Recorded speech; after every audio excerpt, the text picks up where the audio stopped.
كانوا بيحفروا أساس بيت جديد، وفجأة الحفار وقف. في قرية في الدقهلية مقاول بدأ يبني بيت.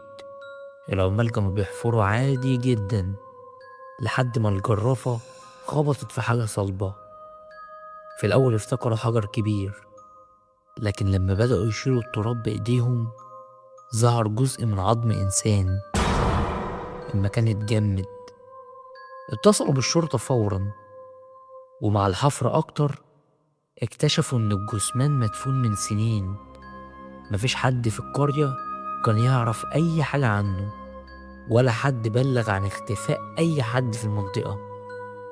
القضية اتحولت لغموض كبير، وأغرب حاجة إن البيت كان هيتبني فوقيه مباشر. تخيل تبني بيتك وتعرف إن تحتك سر بالشكل ده. لو كنت صاحب الأرض كنت تكمل البنى؟